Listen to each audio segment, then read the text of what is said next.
back to the Wandering Star Farmhouse. My name is Jeanette and I love growing garlic. It's just so easy. Here at my homestead, it is early June. I am not going to be harvesting my garlic until usually around the first or second week of July. So I have 1 month left before I harvest my garlic.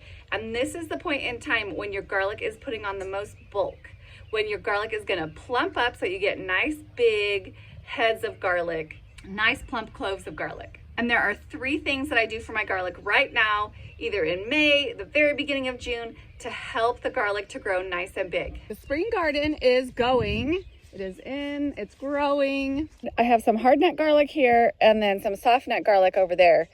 And you can tell that this is the hard nut garlic because it is sending up the garlic scapes.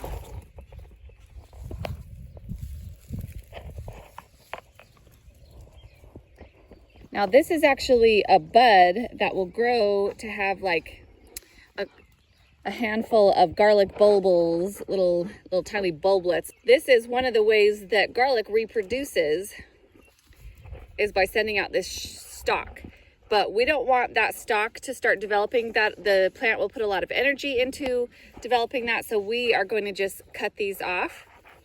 And they have a mild garlic flavor and can be fried up in stir fry or used a lot of other ways, and so we will go ahead and eat those. But so the first thing that we're going to do today in order to try and get bigger, plumper garlic heads and garlic cloves is to cut off all those garlic scapes.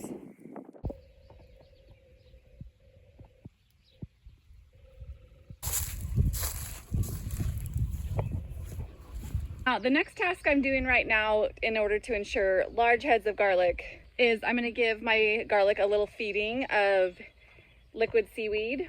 So this is a really good organic, all-natural fertilizer for your garden. And what I'm going to do, you mix this in with water and be careful. It's super smelly. It stinks like old seaweed.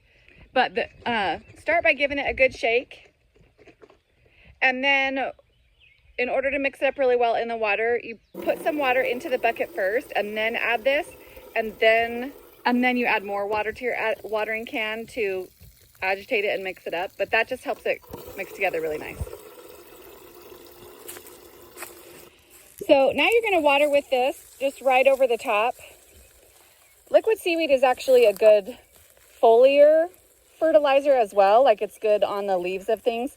So make sure you don't do it during the hottest part of the sun, where the sun would burn the leaves.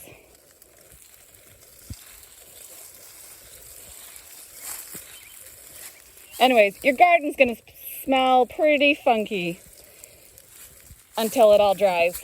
So the last thing that you need to do to maintain your garlic, to get nice big garlic heads, is to make sure that your garlic is getting about 1 inch of water a week, and that's pretty standard for all garden vegetables. They really need about 1 inch of water a week. So you got to pay attention to the rain. And have you had rain lately? Are you going to have rain soon? This is all depending on the climate that you live in. I'm overhead watering this year in my garden. This is my first year doing it, and I know a lot of people say not to overhead water because you can have some issues with certain types of, funguses and blight. It all kind of depends on your climate though. And places that are more muggy and humid will have more trouble with that than places that are not. So we'll see how the garden goes this year. One thing that's really great about growing garlic is the fact that it's not too challenging to grow a year's supply of garlic. And it's just so fun to have something that you're growing that you can say, I grow all of this. I don't ever buy this from the store anymore. Garlic does best planted out in the fall, unless you buy some pre-chilled garlic. You can sometimes find to plant it in the spring. But if you haven't grown your own garlic, click here for my video about how to get started planting your garlic in the fall so that you can grow amazing garlic next year.